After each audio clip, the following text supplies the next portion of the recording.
আমার ব্যাচেলার রান্নাঘরের প্রিয় দর্শক শ্রোতা, আপনাদেরকে দেখাবো ছোলাভুনি, সুস্বাদু টক ঝাল ছোলাভুনি। আমি প্রথমে ছোলাটাকে ভালো করে সেদ্ধ করে নিয়েছি। এরপরে আমি এই ছোলাটাকে একটু রেখেছি যাতে জলটা ঝরে যায়।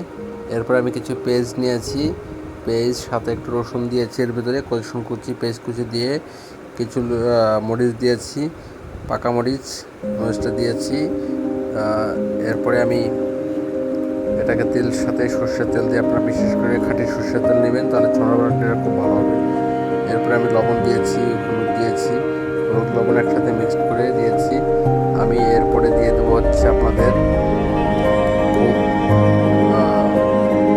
পরিচিত কালারের জন্য একটু হলুদ দেব, একটু হলুদ পরিমাণ মতো হলুদ, যাতে কালারটা সুন্দর আসে, পরিমাণ মতো একটু হলুদ দিয়েছি। এরপর আমি 5 মিশালি মশলা, ছাই মশলা আমি নিজে তৈরি করেছি। এটা 5-6 পদের মশলাকে আমি ভেজে গুঁড়ো করে এটা তৈরি করে রেখেছিলাম, এই মশলাটা দিয়েছি। এবার দেবো শুকনো মরিচের গুঁড়ো।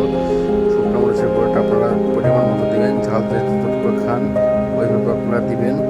দেওয়ার পরে আপনারা এটাকে সুন্দরভাবে আপনারা মিক্সড করবেন, যাতে জাল দিয়ে ভালোটা একটা বাদামি কালার চলে আসবে মশলাটায়।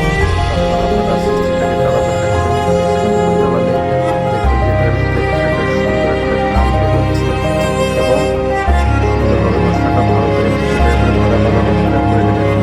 এছাড়া রান্না করে এরপরে একটু দেখাচ্ছি, আদা বাটা দিয়েছি, পরিমাণ মতো একটু আদা আমি আগেই বেটে রেখেছিলাম, এটা ফ্রিজে ছিল, ফ্রিজে নর্মাল করে আমি এটাকে একটু আদা বাটা দিয়েছি, যাতে টেস্টটা সুন্দর একটা টেস্ট আসে আদা বাটায়।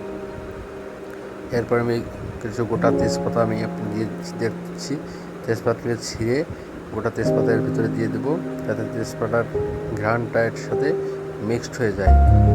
হাতে আমি দিয়েছি 2টো গরম মশলা, আপনারা সুন্দর ঘ্রাণ আলাদা 2টো গরম মশলা দিয়ে দিতে পারেন।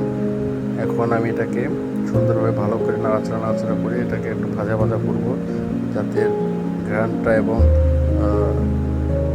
ভাজাটা সুন্দরভাবে মিশে যায়। প্রতিটা মিশে লাগলে আপনারা একটু তেল দিয়ে নেবেন, সর্ষের তেল দিয়ে নেবেন, যদি একটু বেশি পুড় লেগে যায়। আমি একটু বেশি লেগে গিয়েছিল দেখে তারপর একটু করে দিলাম। এবার আমি সেই সেদ্ধ করা ছোলাগুলো আমি এটার ভিতরে দিয়ে দেবো। দেখতেই পাচ্ছেন আপনারা, সেদ্ধ করা ছোলাগুলো আমি দিয়ে দিচ্ছি। আমি একবারে ভালো করে সেদ্ধ করে নিয়েছি, যাতে একবারে টিপে দিলেই এটা ভেঙে যায়, একবারে বাদামের মতন গুঁড়ো হয়ে যাবে। ঠিক আছে, অনেক সুন্দরভাবে আমি ছোলাগুলো আপনাদেরকে দেখতে পাচ্ছেন দিয়ে দিচ্ছি। ছোলাগুলো দিয়ে দেওয়ার পরে আবার সুন্দরভাবে একটু নাড়াচাড়া করতে হবে। আমি এখানে সুন্দরভাবে এখন ছোলার সাথে সুন্দরভাবে ভালো করে মিক্সড করে এটাকে আমি মিশাবো, যাতে ছোলা এবং পেঁয়াজের মশলাটা সুন্দরভাবে মিশে যায়। আপনারা দেখতে পাচ্ছেন সুন্দরভাবে মিশাচ্ছি আমি। ব্যাচেলার মানুষ, মাঝে মাঝে অনেক কিছু খেতে মন চায়, ঠিক আছে, কী করবো, নিজে বানিয়েই খেতে হয়। তবে নিজে বানিয়ে খাওয়াটা অনেক ভালো। ঘরের ভিতরে আপনি নিজে ভালোভাবে বানালেন, সামনেই চলে আসছে রোজার ঈদ, আপনারা এটা দেখলে পরে দেখে রাখেন, শিখে রাখেন। আপনারা ব্যাচেলাররাও রোজার ঈদে ছোলাভুনি করে নিজেরাই ইফতারি করতে পারবেন। এটাকে আমি এবার কিছু সময়ের জন্য রেখে দিয়েছিলাম। তারপরে আমি এটাকে একটু সামান্য একটু জল আমি মিশিয়ে দিচ্ছি, যাতে ছোলাটা আর একটু সেদ্ধ হয়ে যায় এবং মশলাটাও যাতে পেঁয়াজগুলো দেখবেন পেঁয়াজগুলো যাতে সেদ্ধ হয়ে একবারে মিশে যায়, মিক্সড হয়ে যায়।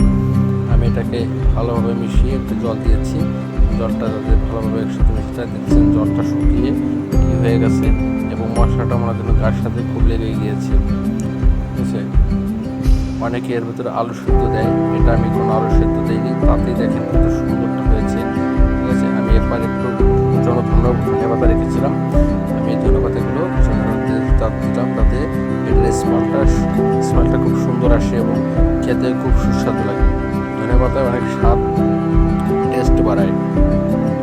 এছাড়া রান্না করে আপনাদেরকে সবাইকে স্বাগতম, এবং আমার এই পেজটা সবাই দয়া করে একটু দিয়ে দেবেন। এবার আমি এটার মূল আকর্ষণ হচ্ছে আচার, আমের আচার দিয়ে দেবো। এই বেচারা রান্না করে আমি এটার জন্য যাচ্ছি, আমি এটা